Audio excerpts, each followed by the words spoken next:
Para quem viu o nosso primeiro webinar, a gente falou sobre o básico é avançado, né? É uma frase que eu levo aí em SEO, na vida, porque eu acredito que se você fizer muito bem feito o seu básico, você vai ter resultados muito bons. Isso é ser avançado, sabe? É óbvio que tem coisas mais avançadas, mas às vezes a gente quer fazer muito avançado e não garante o básico. E dentro desse webinar, a gente falou dos 5 pilares do SEO. Os 5 pilares do SEO também é uma metodologia que eu venho trabalhando dentro da Hedgehog, dentro dos meus projetos de SEO, que nada mais é a gente dividir o SEO em alguns nesses pilares para a gente organizar a forma como a gente trabalha. No primeiro webinar, vocês, para quem não viu, está disponível no YouTube também, vamos lá, assistam, se inscrevam no canal do Digitalks de Portugal. E, assim, os 5 pilares, eu mencionei eles e hoje a gente vai ver como trabalhar com esses 5 pilares, os 5 pilares do SEO na prática. Então hoje a gente vai ver um conteúdo realmente prático mesmo, como vocês podem trabalhar cada uma dessas frentes, o que tem que ser feito, o que tem que ser analisado. Então tá bem legal e tem bastante conteúdo. Então, vamos lá. Para quem não me conhece, eu sou o Felipe Bazon. Quer saber um pouquinho mais sobre quem sou eu, minha pessoa, minha carreira? Dá um Google. Acho que um cara de SEO, acho que é o principal cartão de visita dele. Hoje o pessoal me pergunta, você tem um cartão? A gente não usa mais cartão aqui na Hedgehog já há algum tempo. Já troca um contato do WhatsApp, ou pesquisa lá no Google, depois você vai entrar no meu LinkedIn, a gente conversa. Então tá aí essa minha SERP aí, meu cartão de visita, né? Tem meu LinkedIn, tem até um artigo novo aí que eu vi que saiu da Rock Content. Quem é Felipe Bazon? Fiquei muito contente em ver isso aí, fiquei surpreso. Mas enfim, então aí tem meus artigos no Digitalks, na SEMrush. Fiquem à vontade. Eu sou um dos sócios da Hedgehog, né? Uma agência que nasceu na Inglaterra há 10 anos e a gente está aqui no Brasil já há 2. E nosso posicionamento é esse, nós somos uma agência de SEO, a gente só faz isso, Search Engine Optimization. Jabás à parte, pessoal, já vou entrar direto com a voadora no lustre aqui, falando dos 5 pilares do SEO, porque, como eu disse, tem muito conteúdo e a gente não pode perder tempo hoje. Então, 5 pilares do SEO, aqui acho que eu errei na conta, né? Tem 6 aqui na imagem, mas essa aqui ficou melhor. Então, são esses os 5 pilares. Os links, backlinks, né, as referências que o nosso site recebe, o site dos seus clientes. O conteúdo. O UX, que é User Experience, ou seja, a experiência do usuário dentro do seu site, desde a mobile, tempo de carregamento, navegação e por aí vai. A parte técnica, vai ser o técnico, e o monitoramento. Isso é em ordem de importância. O que quer dizer em ordem de importância para SEO? Quer dizer o que tem mais influência no posicionamento orgânico, no fator de ranqueamento. São os links, conteúdo, experiência do usuário, a parte técnica e o monitoramento. Só que para a gente trabalhar, a gente inverte um pouco essa ordem operacional que eu chamo, né? Primeiro nós temos o técnico, depois o conteúdo, os links, a experiência do usuário e o monitoramento, que nada mais é como que a gente vai reportar, como que a gente vai monitorar os resultados, os KPIs que a gente tem em SEO. E essa é a ordem que a gente vai ver o nosso conteúdo hoje, que eu vou apresentar esse conteúdo para vocês. Então, primeira coisa, SEO técnico. Aqui é o único momento que a gente realmente tem que pensar no Googlebot. Por isso que eu coloco Googlebot como usuário, para esse pilar. Porque os outros, a gente vai ver que quanto menos a gente pensar no Google, melhor a gente vai ter nossos resultados. Então, o que a gente tem que analisar e otimizar? Primeiro eu vou mostrar algumas ferramentas de análise, acesso dos bots, arquitetura, a semântica do código, estrutura, heading tags, dados estruturados, performance, que é o tempo de carregamento, a gente vai ver isso também em experiência do usuário, que é muito importante. Segurança, né, que é a inserção do certificado SSL, o famoso HTTPS, que todo mundo fala hoje em dia, e as melhores práticas do W3C. Eu uso 2 ferramentinhas, na verdade eu uso algumas mais, mas eu recomendo essas 2 para vocês, que são assim, em termos de custo-benefício e até em termos de serem gratuitas a um certo limite, o SEMrush e o Screaming Frog. O site Audit do SEMrush ele é muito didático, ele explica muito bem, ele cobre os principais pontos, ele explica o porquê daquele erro e como você deve corrigi-lo. Então, para quem trabalha em agência e tem que fazer uma auditoria e passar para o cliente implementar, cara, essa ferramenta ela ajuda muito. E a versão paga dela também começa, acho que em $99, não é muito, sabe? Eu penso, eu sempre digo que é um dos melhores custo-benefícios do mercado hoje. E mais para quem está aí com um site menor, não tem site tão grande, o Screaming Frog, que faz uma análise muito, muito detalhada também, é muito fácil de trabalhar com essa ferramenta. Eu considero o crawl dela, né, o rastreamento dela e a análise dela mais robusta que a do SEMrush. A versão gratuita vai até 500 páginas, então baixe essa ferramentinha, coloque o seu site para rodar. Cara, vale muito a pena, tá?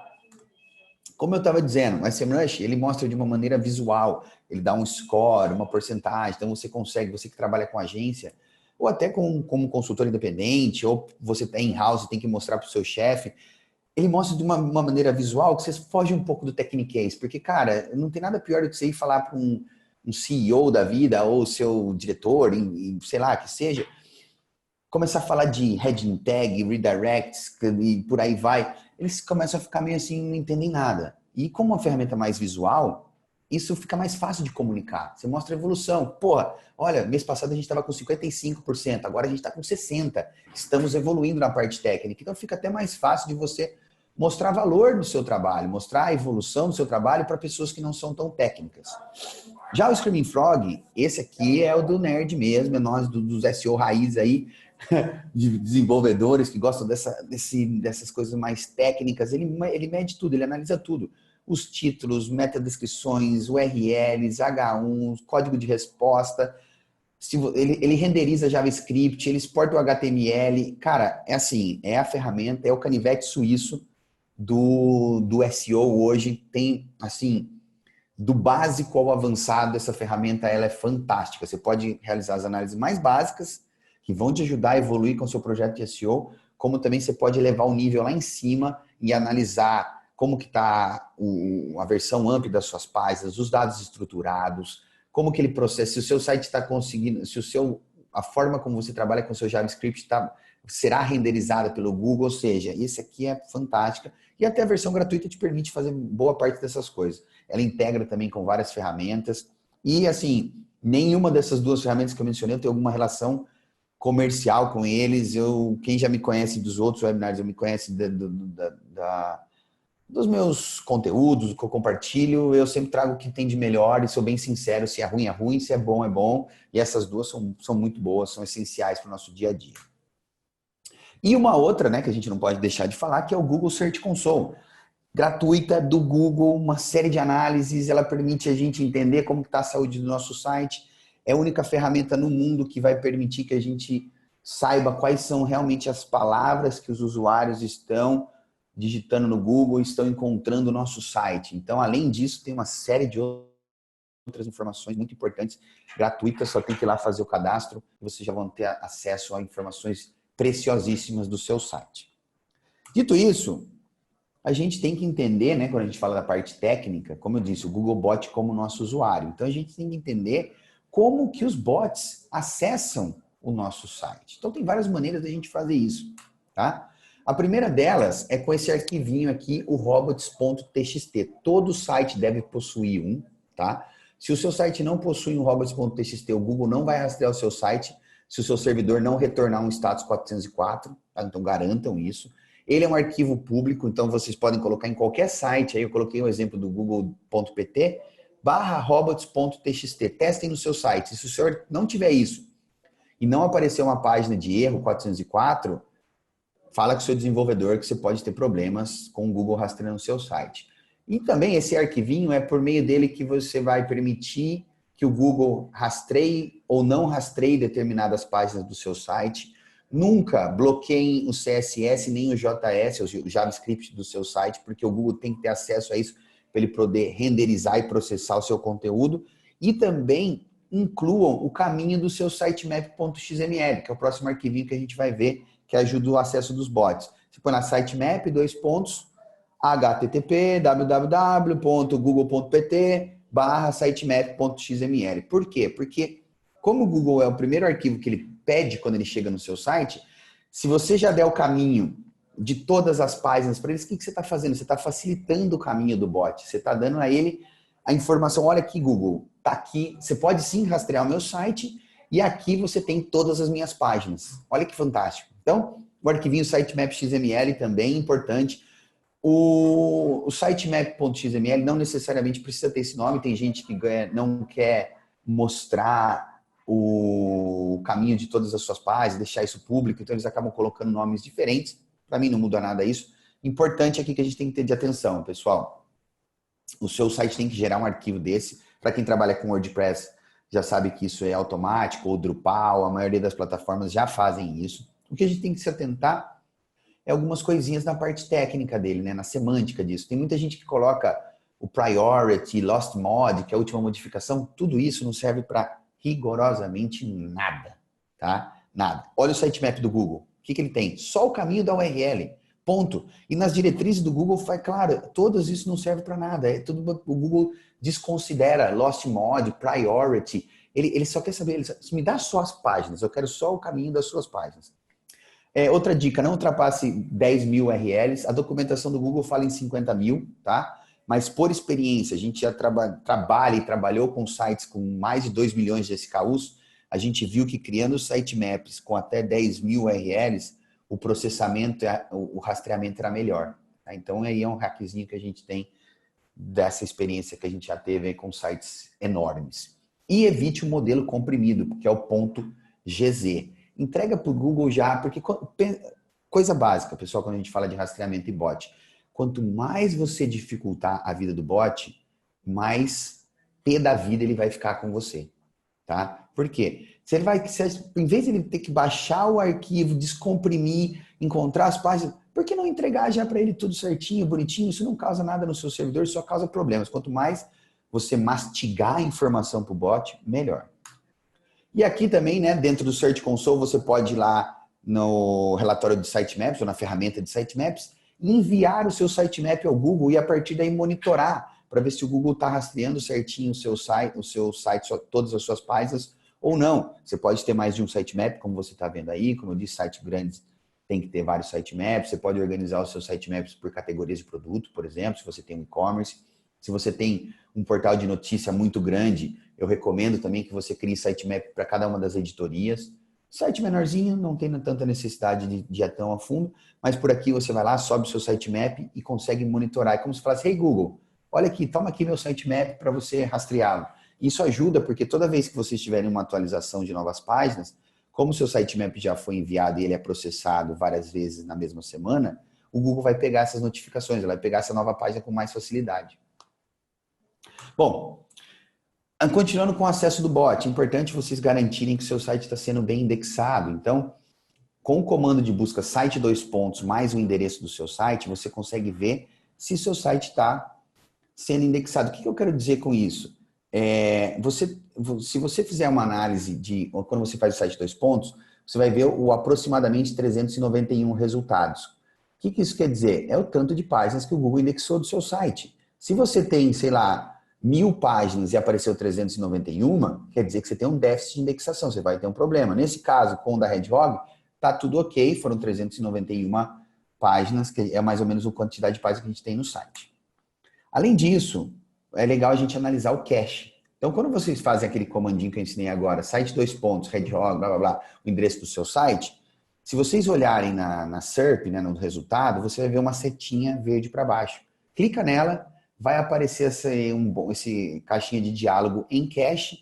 Você vai clicar e aí o Google, você vai ir para a versão do cache do seu site. Eu gosto de olhar a versão somente de texto. Por quê? Porque é ali que a gente entende se o Google está processando o conteúdo textual do nosso site ou não. Então, se você vê que não está aparecendo isso no seu site, você tem um problema. Isso quer dizer que o Google não está renderizando o seu conteúdo. Também dá para a gente usar dentro do Search Console, né, inspeção de URLs. O que você vai fazer? Você vai colocar o URL que você quer inspecionar do seu site e vai pedir para o Search Console rastrear. E ele vai dizer se está tudo ok, se aquela URL foi indexada, se ela não foi. E também você consegue ver como que o Google está renderizando, como que ele está carregando a página, o que ele entende do seu conteúdo. Se você vê que algumas coisas não estão aparecendo, sei lá, a imagem não aparece, o título não aparece, pode ser que o Google não está conseguindo ler aquilo.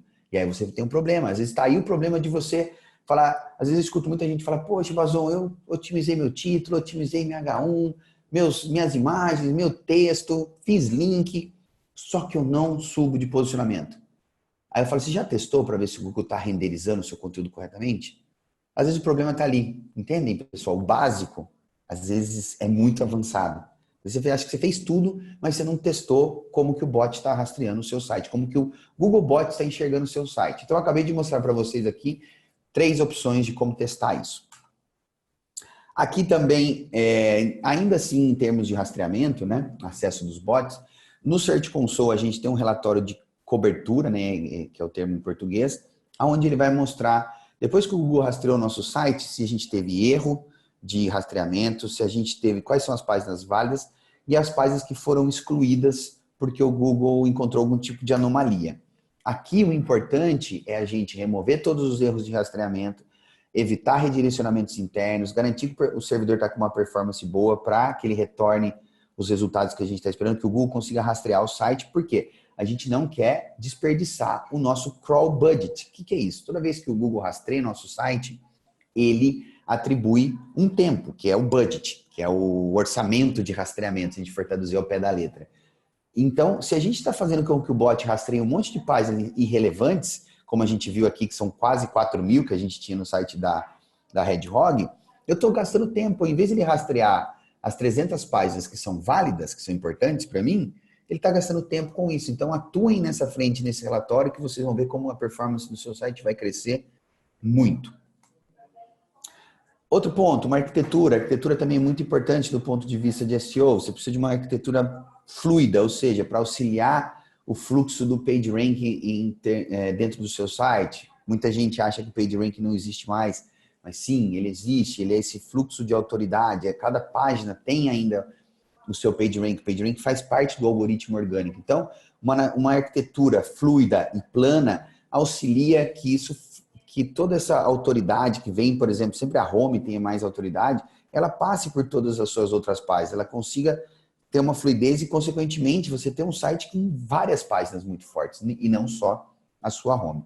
E também a gente vai ver que a arquitetura também tem a ver com a navegação, que ajuda a experiência do usuário. A ordem das tags. Sim, a ordem das tags importa dentro do seu conteúdo, dentro da head principalmente. De preferência, sempre trabalhar no começo da head o título, depois a sua meta description, a canonical, a meta viewport, enfim, sempre essas tags dentro do seu site, nessa ordem, porque isso ajuda o processamento do bot, ajuda o bot a navegar, a processar melhor a sua página. Há quem diga que, Bazão, isso aí é balela. Não é, tá? Eu digo sempre assim, que a primeira posição ela está nos detalhes. E isso aqui também está nas diretrizes do Google. Então faz parte dos detalhes, das recomendações que a gente deve seguir. E se você conseguir editar, ótimo. Às vezes você não vai conseguir por causa da sua plataforma, mas está aqui uma dicasinha em termos de código. Algumas meta tags não se usam mais, né? Como a gente já deve saber, o meta keywords.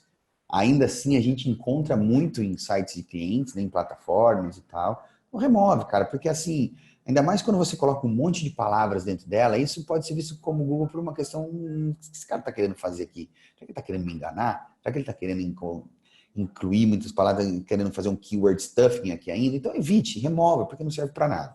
Às vezes pode até ser ruim para vocês, tá? A Canonical, que é uma tag que ajuda a evitar a duplicidade de conteúdo, ajuda o Google a entender qual é a página mais importante dentro do seu site, caso você tenha variáveis dela. Então tá aí a explicação. Canonical, vai lá na head, bem tranquilo, apontando sempre para a mesma página. Meta Open Graph e Twitter Cards. Poxa, Bazão, o que as páginas, as tags de compartilhamento em redes sociais têm a ver com SEO? Tem a ver porque essa é uma parte de uma estruturação de dados que mostra para o Google que você está preocupado com como vai ser compartilhado o seu conteúdo nas redes sociais, no Facebook, no Twitter. E isso é um ponto positivo, é bem visto pelo bot. Então é importante que vocês tenham isso, isso ajuda muito também na sua estruturação semântica do seu código, conta como um sinal positivo. Ainda assim, na estruturação do código, as famosas heading tags, né? Eu dei ênfase especial para H1, que é geralmente o título da página, né? Seja o título da sua página de produto, da sua categoria ou do seu artigo. Sempre, de preferência, trabalhem apenas uma heading H1 no site. A gente vê sites com mais de uma H1. Há conceitos dentro do HTML5 que dizem que cada seção pode ter uma H1. Por experiência, não confundam o bot, pessoal. Coloquem apenas uma, isso faz parte da sua estrutura semântica do código. Ajuda o bot a rastrear melhor a sua página. Eu vou ser penalizado se eu tiver mais de uma H1, Bason? Não, você não vai ser penalizado. Mas você está criando uma estrutura semântica que pode confundir o bot. E a gente não quer confundir o bot, quer. A gente quer entregar um conteúdo para ele de maneira estruturada. E assim como as outras heading tags. A gente vê muito site, principalmente plataformas, onde as heading tags são aplicadas no menu, na sidebar, no rodapé. Enfim, as heading tags elas devem ser utilizadas para ajudar o Google a entender a estrutura semântica do seu conteúdo. Consequentemente, elas não devem ser utilizadas em elementos que não estão relacionados ao conteúdo da página. O que eu quero dizer com isso? Se você tem um artigo, utilizem só dentro do artigo. O H1 é o título, o H2 é a linha fina e os intertítulos é uma H3. Se você tem uma página de produto, H1 é o nome do produto. Nas avaliações, quem avaliou o produto XPTO, ali você coloca uma H2. Evite colocar as heading tags em elementos que não estão relacionados ao conteúdo da página. Aqui um exemplo, eu peguei aqui, entrando no site da Federação de Portugal, aí eu vi que tem, por casualidade, joguei lá, deixa eu testar. Aí eu vi que tinha duas H1, sabe? Não é erro, é um erro. Vai ser penalizado? Não vai, mas pode ser corrigido, sabe? Deixa o seu conteúdo mais fluido. Como que a gente vê isso? Essa ferramentinha aqui, essa extensão do Chrome Web Developer é fantástica, tá? Você vai colocar lá, ele vai te mostrar como analisar. Você vai colocar lá informações, Document Outline, e você vai ver as heading tags da sua página. Ela mostra a heading tag, ela desabilita JavaScript, ela faz testes mobile, então, para você mobile versus desktop. Então, tem bastante coisinhas interessantes que vocês podem utilizar com essa ferramenta também, além de analisar as heading tags. Dados estruturados. Lembra que eu falei para a gente, quanto mais a gente facilitar a vida do bot, melhor? Aqui está um exemplo disso. Os dados estruturados hoje é uma otimização essencial para a otimização do código. Por quê? Porque por meio dessa estruturação de dados, a gente coloca a informação de forma mastigada para o Google sobre aquela página. Por exemplo, os dados estruturados de organizations a gente utiliza na home para mostrar que é sobre a nossa empresa, sobre a nossa marca.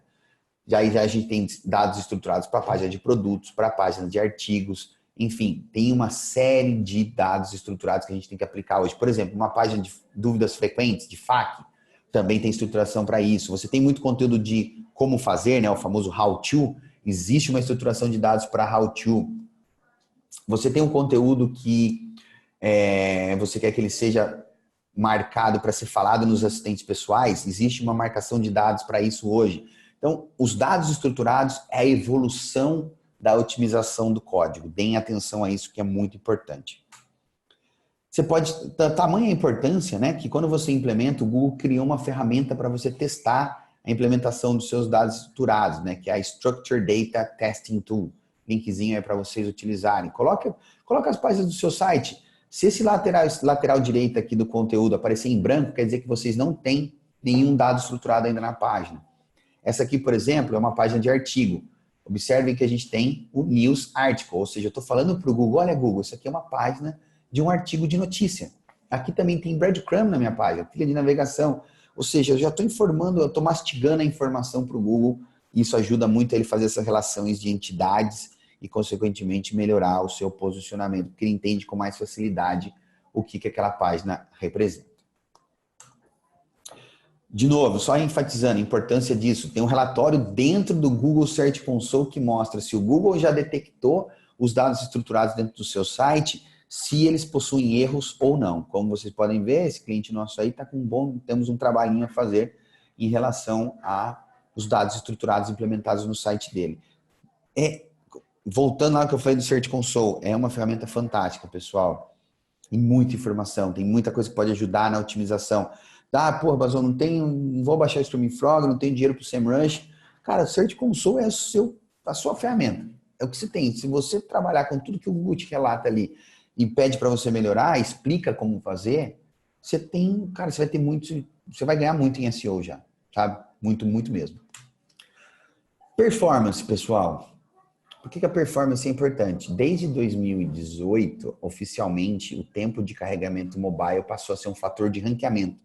O Google tem lá os seus 200x fatores de ranqueamento, que ninguém sabe quais são todos. E quando ele vem a público e confirma um, poxa, o que a gente tem que fazer? A gente tem que dar ênfase a isso. Então, a otimização de tempo de carregamento é muito importante para o seu site. Como que a gente faz isso? Eu utilizo essas três ferramentas, que é o WebDev, o webpagetest.org e o Lighthouse. Web.dev e Lighthouse são ferramentas do Google e a WebPageTest é uma ferramenta terceira recomendada pelo próprio Google também.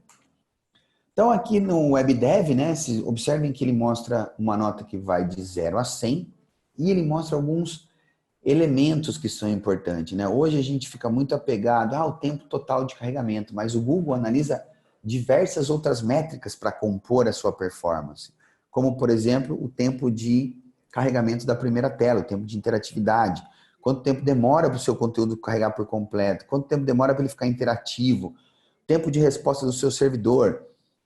São todas pequenas métricas que conforme a gente vai ajustando elas, reduzindo-as, né? A gente vai também reduzindo o tempo total de carregamento. E, novamente, o Google olha para isso de uma maneira diferente. Não é só os 4 segundos. E o tempo de entrega da primeira tela, o tempo de resposta do seu servidor também influencia. Como que o Google mede a velocidade? Hoje ele utiliza o Googlebot Mobile, né? Ele utiliza o navegador Nexus 7 numa conexão 3G. Então, às vezes a gente faz alguns testes em ferramentas como GTmetrix, webpagetest.org, e aí aparece lá, porra, 3 segundos, meu site está voando. Mas quando você vai ver, você fez o teste no cabo. É óbvio que ele vai ser rápido. Para o Google, o que importa é quanto tempo demora para o seu site carregar em uma conexão 3G. Aqui, observem, quando eu faço o teste no webpagetest.org, observem que eu configuro ele para que ele rode em uma conexão 3G. E nesse site aqui, apesar de alguns pontos interessantes, como o Keep Alive está ok, Compress Transfer está ok, usa uma CDN, tem outros pontos que precisam de atenção. As imagens, o First Byte, que é o tempo de resposta do servidor, e o tempo total numa conexão 3G é 24 segundos. Então temos aí um trabalho longo e demorado a ser feito. Outra coisa que é importante é a segurança, o SSL, né? A maioria dos sites hoje já trabalha com o certificado de segurança, mas é sempre bom reforçar. Por quê? Porque é outro fator de ranqueamento confirmado pelo Google. Gente, quando o Google vem a público e confirma isso é um fator de ranqueamento, a gente tem que ir lá e trabalhar em cima daquilo. Não é toda hora que ele confirma assim, categoricamente, que é um fator. Quando ele faz, a gente tem que ir atrás disso. Aqui como você testa no Chrome, né? A versão nova do Chrome já, agora sites que não estão em SSL, ele vai exibir a notificação e as pessoas não vão conseguir acessar o seu site. Então, se você ainda não tem o SSL instalado, corre atrás, tem várias versões gratuitas. O Let's Encrypt It é uma versão gratuita que você não precisa pagar, que você instala no seu servidor, você só tem que renovar a cada 90 dias. Se tiver dinheiro para pagar um certificado, legal. A maioria das hospedagens hoje oferece isso também. Então, falem com eles se vocês não têm. E, para fechar a parte técnica, as melhores práticas do W3C. Até um tempo atrás, eu não carregava essa bandeira. O Google mesmo dizia que não era importante, não tem problema se o seu site não está em compliance com o W3C, que é o consórcio que cuida de todas as melhores práticas de desenvolvimento web. Só que, de repente, no último ano, ele passou a exibir essa análise dentro dos relatórios do Lighthouse, do web.dev ali. E aí eu falei, peraí, por que ele está, se ele está exibindo isso, quer dizer que é importante. Então, a gente tem que sim endereçar alguns princípios básicos e, parando para pensar, faz muito sentido. Porque se o seu site contém erros de digamos assim, de programação, é difícil do bot rastrear o seu site, não é? Ele vai encontrar erros quando navega. Então, ter um código bem alinhado, em compliance com o W3C, tem os seus benefícios para SEO hoje, tá?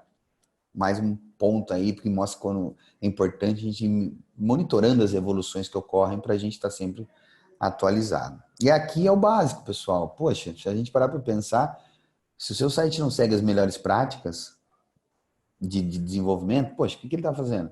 E é o básico, né? O básico é avançado. Vamos para o conteúdo, segundo pilar. Então, o que a gente tem que ver aqui?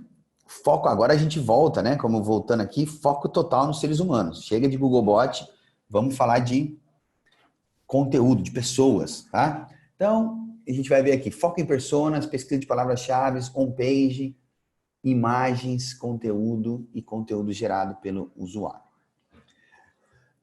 Como eu falei no primeiro webinar, nunca foi tão importante pensar em personas, tá? Por quê? Porque são elas que pesquisam no Google, é o seu público. Não adianta a gente ficar preocupado com bots, com volume de pesquisa. A gente tem que ficar preocupado com como as pessoas pesquisam. Eu até dei o exemplo, né, no último webinar que eu falei do site da BMW, né? No último eu trouxe só um print, dessa vez eu fiz um videozinho. Observem essa página, pessoal. Agora ele falou dos modelos, tá vendo? Ó, voltou para o conteúdo. Ó, conteúdo, dicas disso, como fazer aquilo, o carro elétrico. Essa é a home da BMW, pessoal. Olha a BMW, o que ela está fazendo? Ela está preocupada com o que as pessoas querem consumir, elas querem conteúdo, que elas estão pesquisando sobre carros, que conteúdo que é interessante para elas, para eles produzirem esse conteúdo que vai ser buscado, que vai ser encontrado pelos seus usuários. Então, se uma BMW está pensando assim, que é os caras que têm os carros mais bonitos do mundo, que poderia estar ali com a homepage do seu site mostrando os seus novos modelos, o X2, o X5, o X6, as M-Series. Não, eles estão preocupados com o quê? Entregar conteúdo que faz sentido para os usuários, conteúdo que os usuários estão buscando. E aí, quando a gente fala em busca, né? A gente fala em Google, então a gente tem que entender como os usuários pesquisam no Google. E para isso, a gente tem uma série de ferramentas que a gente utiliza. Desde o famoso Google Keyword Planner, né, que é a ferramentinha de pesquisa de palavras-chave do Google Ads. Eu coloquei ali, observem que eu coloquei a funcionalidade, se ela é paga ou gratuita. Então, o Keyword Planner ele é muito bom para volume de pesquisa, segmentação, por dispositivo, por região, então tem muita informação ali. O problema é que se você não tem uma conta de Google Ads ativa, você não vai ter acesso aos dados de maneira granular. O que eu quero dizer com isso? Ele vai dar estimativas, ele vai falar, uma palavra tem um volume de pesquisa entre 100 e 1000. Enquanto se você tiver uma conta, você vai ver exatamente. A palavra SEO tem 2000 buscas por mês, entende? Então, se você tiver acesso a isso, legal. Google Trends, que mostra as tendências, sazonalidades, gratuita. A SEMrush Keyword Magic Tool, que é da SEMrush, né? Paga, mas muito boa também, vale a pena considerar essa ferramentinha. Aí tem SERP Features, custo por clique, agrupamento por perguntas, enfim, tem muita coisa boa. Uber Suggest, uma ferramenta bem conhecida, tem uma versão paga e uma gratuita. Answer the Public, muito boa para identificar perguntas, né, relacionadas a uma determinada palavra-chave, sei lá, SEO, ele vai trazer todas as perguntas que tem sobre SEO. O que é SEO, como fazer SEO, quanto custa o SEO, qual o melhor SEO, e a partir daí você tem uma série de ideias para você produzir conteúdo, produzir FAQs, enfim. Pague gratuita também, o alsoasked.com, uma ferramenta nova, uma das, assim, ao meu ver, uma das principais, melhores, uma das ferramentas mais inovadoras dos últimos anos aí em SEO. Por quê? Eles trazem todas as pesquisas, aquele box de pesquisa que aparece no Google, as pessoas também perguntam, eles compilam tudo isso aí. Então, eles conseguiram crawlear isso, está disponível em português já, tem muita coisa boa. Pesquisa interna do seu site, muito importante também, principalmente para quem tem e-commerce. E os usuários, né, os seus clientes, como eles pesquisam? Perguntem a eles, façam esse trabalho. Eu disse, são pessoas, pessoal, pessoas, tá? Vocês precisam saber como elas pesquisam. Falem com o seu público, conversem com ele. Como é que você procura? Enfim, isso pode trazer insights muito valiosos. Aonde que a gente deve implementar essas palavras? Então, temos aí alguns pontos, né? No title, na meta description, nos URLs, que é o endereço da nossa página, nas heading tags, no conteúdo, nas imagens e nos links internos. Muito importante a gente trabalhar isso. A gente acaba relevando a linkagem interna e ela tem muita importância para o SEO. Título. Algumas regrinhas. Eu fiz uma pesquisa, né, por restaurantes portugueses aqui em São Paulo e os 10 resultados, apenas um não continha a palavra-chave no título que eu busquei. Aí a importância de você trabalhar nas palavras-chave no seu título. Regrinhas. Sempre uma por página, sempre única, sempre descritiva, sempre trabalhando na sua palavra-chave principal. Quanto mais próxima do início, melhor. E não pode ultrapassar 62 e 66 caracteres. Essa é a sua média aí, ou mais precisamente 512 pixels. Para não ficar com os 3 pontinhos aqui, tá? 62 é um campo seguro hoje, porque no mobile é mais ou menos isso. Na verdade, o mobile tem mais espaço que o desktop hoje. Então, atentem-se a isso. Meta description é aquele textinho que vai lá embaixo, que você descreve o que o usuário vai encontrar. Não é um fator de ranqueamento, mas observem no destaque ali que o Google negrita a página, a palavra que você pesquisou. Então, isso chama a atenção do usuário, isso ajuda muito no seu CTR. Então, sim, é importante vocês trabalharem a sua palavra principal dentro da sua meta description. Regrinha única, sempre uma por página, procura descrever a página corretamente. Desculpa, corretamente não, de uma maneira sucinta e objetiva. Inclua um call to action sempre que possível, conheça, acesse, visite, compre, chamar o usuário para clicar no seu site. E nunca ultrapasse o limite de 156 caracteres. Imagens, outro elemento muito importante. Cada vez mais os usuários estão utilizando o Google Imagens para procurar produtos, procurar serviços, principalmente produtos, né? E o Google começa a exibir uma etiquetazinha aqui, como vocês podem ver, de produto, para mostrar que aquilo é um produto. Então é importantíssima a estruturação de dados. Lembra que a gente falou lá na parte técnica? Os dados estruturados de produtos ajudam o Google a entender que onde estão as imagens do seu produto e exibi-las na busca quando alguém pesquisa pelo produto que você tem para oferecer. O que a gente tem que fazer para otimizar bem a imagem? O nome do arquivo, tá? Nunca 1234.jpg, procure descrever essa imagem. O texto alternativo é importante, então descrevam a imagem, por exemplo, Volkswagen, SUV, Volkswagen, Atlas, amarelo com o fundo de uma floresta. Tem que ser assim, tem que ser literal a tradução. Pensem que, assim, eu falo muito do pra cego ver. É uma hashtag que a Coca-Cola começou a usar um ano atrás para descrever os seus posts nas redes sociais. E eu acho que é um exemplo bem clássico, bem importante para vocês considerarem na hora que utilizarem as suas imagens. Pensa que é um cego. Se você lê o que você falou, você consegue imaginar aquela descrição, você consegue imaginar aquele objeto, e é isso que a gente tem que fazer. Título da imagem também ajuda, texto próximo, e o tamanho, resoluções, isso ajuda também. Agora a exibição, a otimização, carregamento e tudo mais. Conteúdo.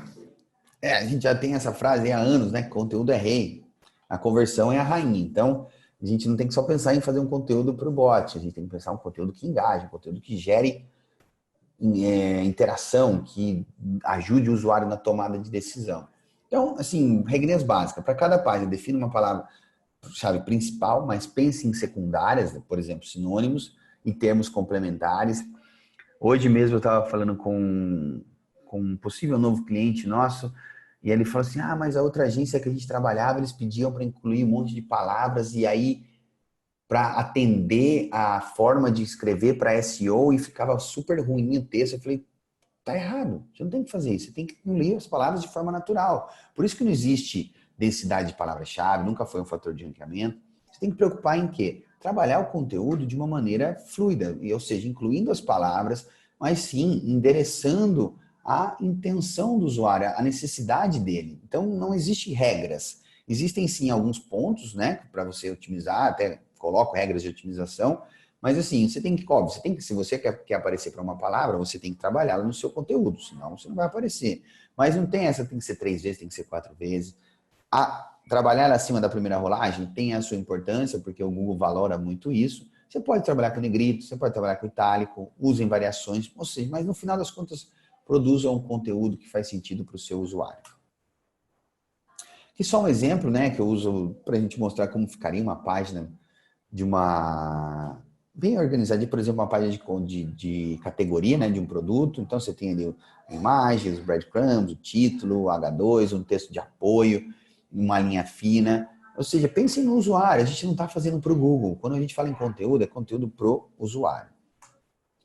Links internos, para a gente fechar aqui a parte de conteúdo, são muito importantes. O que a gente tem que evitar é ficar trabalhando só links com a palavra-chave exata. Procurem linkar uma frase, procurem dar estilos aos seus links, porque existe um algoritmo que ele avalia isso, que é o chamado Reasonable Surfer, que ele avalia a probabilidade que o usuário tem de clicar em um determinado link. Então, se você faz um linkzinho pequenininho, que não aparece, só numa palavra, ele não tem tanto valor. Dê relevância aos seus links internos. Sim, trabalhe a sua palavra-chave dentro dele, é importante, mas ainda assim, trabalhem os estilos, façam que o Google consiga notar isso, que o usuário, desculpa, consiga notar isso. Evitem coisas desse tipo, tá? Uma palavra só. Então, breadcrumbs são excelentes para linkagem interna. Link de página de categoria para página de produto e página de produto para página de categoria. Utilize os seus FAQs para fazer links internos, o seu blog, o seu portal, enfim, façam essa interlinkagem entre as páginas, sabe? Você tem um blog no seu e-commerce, obrigatoriamente você tem que fazer links para as suas páginas de categoria, para as suas páginas de produto, isso ajuda muito. O link interno, ele é muito... esqueci a palavra em português agora, na minha cabeça, que é o undervalued, que ele tem pouco valor, né? As pessoas não dão tanta importância a ele, tá? Mas ele sim tem uma importância muito forte para SEO, você pode explorar muito bem, você pode ter bons resultados fazendo uma boa linkagem interna. E aqui esse modelinho que eu quero compartilhar com vocês, depois vocês vão ter lá a gravação, né? Acesse esse Bitly aí, que vocês vão conseguir, depois eu compartilho o conteúdo também, essa apresentação, que é o nosso modelo que eu chamo de SEO Master Spreadsheet, que é como se fosse um dossiê para a gente organizar a otimização do nosso conteúdo, página, palavra-chave, título, descrição, H1, tudo que a gente falou aqui. Isso aqui é como a gente trabalha na Hedgehog, tá? É o modelo que a gente cria, a gente prepara e manda para os nossos clientes validarem como que vai ficar a otimização. E eu estou compartilhando aí com vocês, depois é só entrar lá, eu vou liberar o acesso, vocês fazem uma cópia e vocês têm aí esse documento na mão. Vamos para os links, terceiro pilar, onde a gente vai construir a autoridade e popularidade do nosso site. O que a gente vai ver? Diretrizes, ferramentas e estratégias. Pessoal, primeira coisa que a gente tem que levar em consideração é leiam as diretrizes de qualidade dos esquemas de links. A tradução eu não gosto muito, que em inglês é link schemes, eles traduziram bem literalmente. Aqui fala exatamente o que pode e o que não pode ser feito com links. Comprar e vender links afeta, é passivo, não, penaliza. Fazer trocas de links, aqui eu vou ser bem assim, categórico. Não é toda troca de link que vai ser ruim. Você pode sim trocar link com seus parceiros, tá? Você pode sim trocar links com seus clientes, mas de uma maneira que faça sentido, de uma maneira moderada. Tudo que vocês exagerarem, sim, vai causar algum problema. Evitem ferramentas de disparo de artigo. Eu uso o exemplo do Dino. Essa ferramenta, ela infringe claramente as diretrizes de qualidade do Google, então tomem cuidado com isso, tá? Quer usar, usa por sua conta e risco, eu sempre falo para os meus clientes, mas os links da maioria dessas ferramentas têm a conotação comercial e vão contra as diretrizes do Google. Aqui também tem mais alguns pontos, então não vou passar um a um, leiam, tá, pessoal? As diretrizes são muito importantes. Se existe alguma coisa que realmente causa uma penalização, é link externo. Por quê?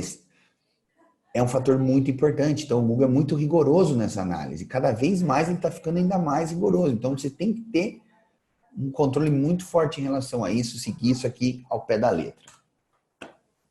Que ferramentas eu uso, pessoal? Eu uso um pouco da SEMrush e muito mais o Ahrefs para análise de links. Ao meu ver, assim, é uma das principais ferramentas. O Google recentemente disse que só tem uma ferramenta de link que a gente tem que se preocupar e é a do Search Console. Eu discordo um pouquinho, mas faz sentido total, porque O no Search Console é um relatório dos links que o Google está identificando do seu site. Então, eles são os importantes, tá? Mas o Ahrefs ajuda você a ver o link dos seus concorrentes, ajuda você a ter uma análise mais detalhada dos seus próprios links. Então, não é de se descartar, tá? Ainda continua sendo muito importante. Aqui é o relatório do Search Console, né? Como eu estava dizendo. Então, aqui a gente tem os links externos, links internos. Se o Google reporta em link interno, você acha que não é importante? Pense nisso, tá? Bem básica o raciocínio, né? De novo, o básico é avançado. Então aqui você tem páginas que mais recebem links, sites que mais linkam para o seu site, enfim. Tá bem detalhado, é uma ferramenta muito boa, tá? Não, poxa, não tenho lá os cento e poucos dólares para pagar o Ahrefs. Usa do Search Console, já tá bom. Você não vai conseguir analisar o link dos seus concorrentes, que faz parte de uma estratégia de link building, mas tá valendo. Então, aqui dentro com o Ahrefs, né, o que eu uso, né? Eu monitoro os backlinks do meu site, dos meus concorrentes, dos meus clientes também, dos concorrentes, dos meus clientes. Como eu disse, não deixe de espiar a concorrência. Monitore links quebrados, mesmo os de vocês e os dos seus concorrentes. Então é legal você ver lá, link quebrado é o quê? Ah, ele recebia um link de um determinado lugar e aquele link não existe mais.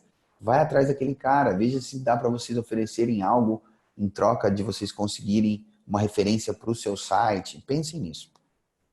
Olha de onde vem os links e a frequência dos textos âncoras, muito importante. Hein? Desde a chegada do Pinguim em 2012, que é um algoritmo que analisa a qualidade dos links, é importantíssimo vocês não repetirem muitas vezes o mesmo texto âncora, tá? O que é o texto âncora? É o linkzinho clicável, é o texto clicável do seu link. Então, se você está lá falando sobre, sei lá, SEO e todos os seus links só tem aquele anchor para a sua página, SEO, SEO, SEO, SEO, isso vale para link interno e link externo. Não é bom, tá? Então, se atentem a isso. Em termos de estratégia, né, dentro do SEMrush eu gosto muito do Gap Analysis. O que é isso? Você coloca o site dos seus concorrentes e ele vai fazer uma análise de gap, ou seja, aonde os seus concorrentes têm links que ainda você não tem. Então aqui eu olhei, analisando o site de um cliente meu, comparando com os seus concorrentes, eu vi que os concorrentes têm links no UOL, que é um grande portal aqui do Brasil. Eu falei, pô, como esses caras têm link no UOL, eu vou ver o que eu posso fazer para conquistar um link do meu cliente lá também. Será que o UOL está aceitando artigos? Será que eu posso falar com alguém? Enfim, isso ajuda muito a gente entender de uma maneira rapidíssima aonde os nossos concorrentes conquistaram links que a gente ainda não tem e aí ir correr atrás desses links. Então, algumas estratégias, pessoal. Patrocínio de eventos. Se vocês estão aí sei lá, as empresas que vão patrocinar o Digitalks agora de Lisboa, pede um link lá para o pessoal do Digitalks, tá? Isso ajuda também. Mas qualquer outro tipo de evento, vocês podem fazer isso também. A gente vê muitas empresas, mas eu não patrocino evento. Você tem seus parceiros, comece por eles. Aqui, como eu disse, sim, pode trocar link com eles, mas só tem um pouquinho de cuidado. Se você apoia alguma instituição de caridade, ONG, faz algum trabalho social, que tenha um site, você pode também pedir para o seu link ser inserido ali. Nós somos patrocinadores, nós somos fomentadores desse projeto. Explore a mídia local. Jornais locais, por exemplo, quem é do Porto deve ter os jornais, não existem os jornais que são focados naquela área. Quem é de Lisboa, quem é do Brasil, a gente já é um continente, né? A gente tem a região norte, a região sul, a gente que é aqui de São Paulo, que já também é um outro universo, a gente tem os jornais de bairro, todos esses portais de notícias de menor expressão, eles são sedentos por conteúdo. Então, por que não oferecer conteúdo a eles? Por que não ajudá-los? Tá aí uma ação muito fácil de conquistar links para o seu site. Construa ativos linkáveis. O que é isso? Construa um conteúdo que ele é referência. Construa aquele conteúdo que vai ajudar o seu público, mas também que pode ajudar milhões de outras pessoas e que também possa ser referenciado. Então, sei lá, uma pesquisa, um estudo, coisas únicas que fazem a diferença, que vão atrair referências para o seu site. E também monitore as menções à marca, ou seja, seu site foi mencionado do seu cliente, da sua marca, do seu empregador, sei lá, foi mencionado em algum portal de notícia, alguma notícia sobre que não tem o link. Se você monitorar isso, você pode entrar em contato com o jornalista e pedir esse link para o seu site. Então, é bem efetiva essa estratégia. Bom, Vamos aí chegando no nosso terceiro pilar, né? Já estamos chegando quase ao fim aqui já do nosso webinar. Vou falar da experiência do usuário, foco ainda maior nos seres humanos. Claro, como a gente vai falar de experiência do usuário sem falar de usuários, de humanos, né? Então, vamos lá. Ferramenta de análise, acessibilidade, arquitetura de informação, usabilidade e tempo de carregamento é o que a gente tem que analisar e otimizar.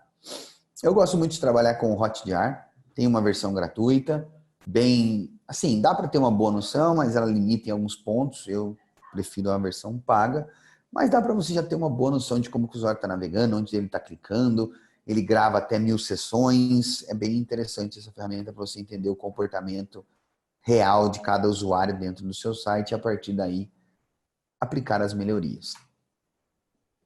Acessibilidade é um ponto que muita gente deixa de lado, mas é importantíssimo para uma boa experiência e é analisado pelo Google. De novo, o relatório do web.dev traz uma métrica dedicada à acessibilidade, logo após performance. Então, vocês acham que o Google não analisa isso? Se o seu site é acessível, se o seu site atende as melhores práticas para que pessoas com deficiência naveguem normalmente por ele?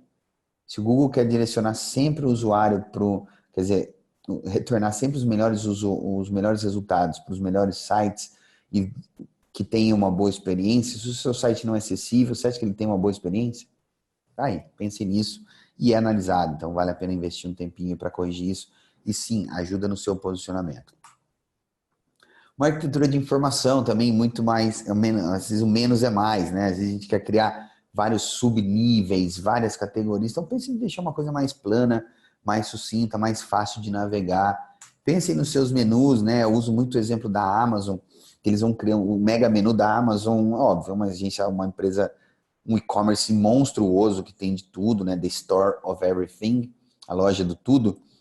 Mas eles estudam, eles entendem muito o comportamento do usuário, então isso ajuda eles a terem ideias, criarem coisas. Então, por que não olhar eles e entender como que eles fazem para melhorar? Então, eles criam esses submenus com vários pontos, tem menus específicos dentro de determinadas categorias.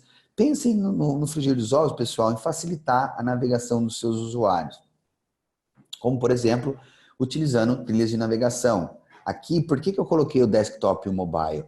Porque, pessoal, se o seu site já está no Mobile First Index, o que existe no desktop deve obrigatoriamente existir no mobile. Não caiam na conversinha do desenvolvedor ou do cara de UX, que não, mas o breadcrumb não coisa. Tem que ter, cara. Tem que ter, dá para ter. Olhem aí um exemplo de como ficou bonitinho. O usuário pode nem usar, mas vai ajudar ele a navegar e vai ser bom para o seu SEO de uma maneira geral, tá? O seu site é mobile friendly? Não tem como a gente falar de experiência do usuário hoje e falar que o seu site não é mobile ainda. Então, tem essa ferramentinha do Google que ela te ajuda a testar o seu site para ver se você tem algum erro de usabilidade. Aqui você pode ver a página This page is mobile friendly. E aí eu pergunto, o meu site já está no Mobile First Index? Ou o seu site já está? O que é isso, Bazon? Como é que eu vejo isso? Entra em campo o nosso amigo Search Console mais uma vez. Se você cadastrar o seu site no Search Console e aparecer essa imagem, se você entrar lá agora e aparecer isso aqui, é a notificação de quando o seu site entrou no Mobile First Index. O que isso quer dizer?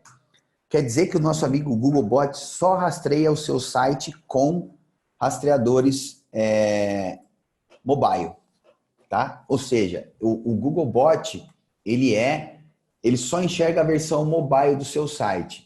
Se você não vê essa mensagem que eu mostrei para vocês aqui, você pode entrar lá no Search Console, vai em definições, clica ali que automaticamente você vai receber essa aqui, ó, motor de rastreamento de indexação, Googlebot para smartphones. Quer dizer que o Google não olha mais para a versão desktop do seu site, só a mobile que importa, tá? Muita atenção a isso. Em alguns pontos, né? Responsivo melhor que M ponto, priorize o conteúdo da versão mobile, não sacrifique os dados estruturados. O que eu quero dizer com isso, pessoal? Muitas vezes, quando a gente cria um site responsivo, né? Os developers, os desenvolvedores, eles vão tirando algumas coisas da versão mobile. Às vezes eles tiram conteúdo, às vezes eles tiram dados estruturados, e isso não pode acontecer, tá? Você tem que garantir que o seu site mobile é o melhor que ele pode ser. Ele é melhor que o desktop, ou igual, idêntico ao site mobile, ao site desktop, perdão. E para fechar, pessoal, monitoramento e relatórios. Contra dados não há argumentos. Então, é aqui que a gente vai mostrar o resultado de todo esse nosso trabalho. Como é que eu relatório, como é que eu monitoro tudo isso. Então, eu vou falar de ferramentas, vou falar dos KPIs e vou falar de um modelo de relatório. Ferramentas, a gente tem aí uma infinidade de ferramentas pagas e gratuitas para a gente trabalhar.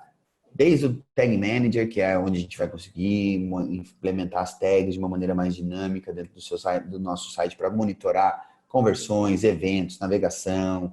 Pode colocar a ferramenta terceira também. Eu recomendo muito o Tag Manager porque vocês conseguem, em vez de estar colocando aquele monte de código que a gente coloca de outras ferramentas que não sejam apenas o Google Analytics, você vai colocando um monte de código no seu site. Com o Tag Manager, com uma só, é uma linha, vamos lá.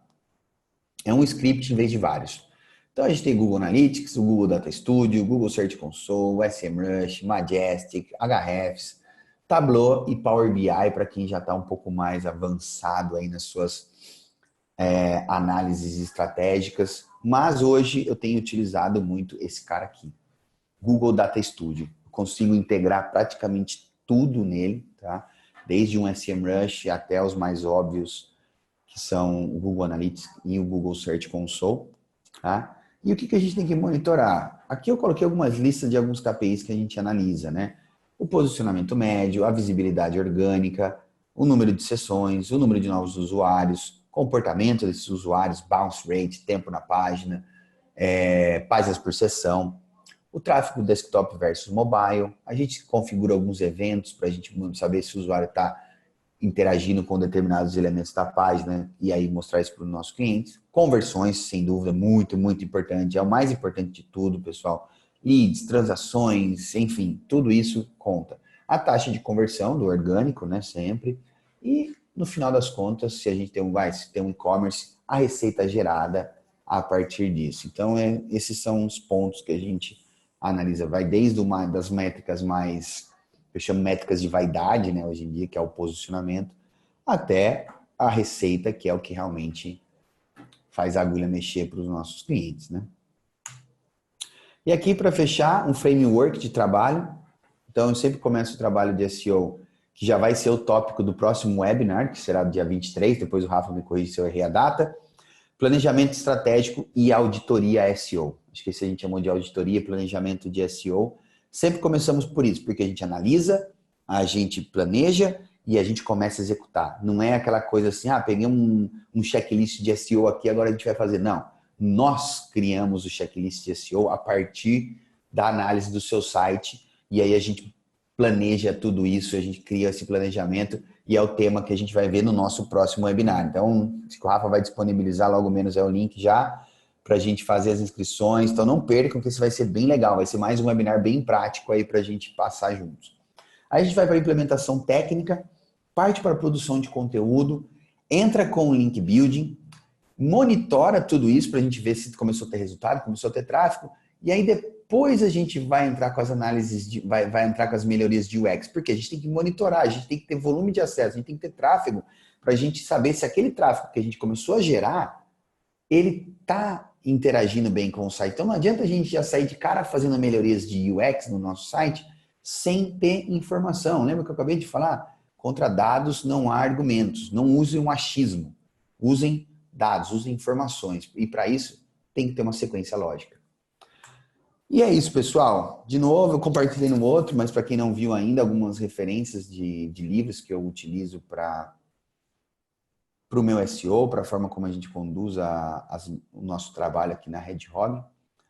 E também para quem quiser ficar por dentro do tudo que rola em SEO, a gente tem aí a Hedgehog SEO News. A gente está, essa semana, que sai o 10º episódio, um especial de Natal, o último do ano. Então, são notícias que acontecem semanalmente no Google que eu filtro. A minha equipe de redação escreve sobre elas e eu comento cada uma delas, então é bem legal, se vocês quiserem dar uma olhada, lá tem várias que se atualizar dos últimos meses de SEO aí, são 9 episódios, e tá aí para vocês também curtirem, ficar por dentro de tudo que está acontecendo. E é isso, pessoal, muito obrigado, tem aí as minhas redes sociais, meu LinkedIn, temos o meu Twitter e também o meu Instagram. E é isso, espero que vocês tenham gostado.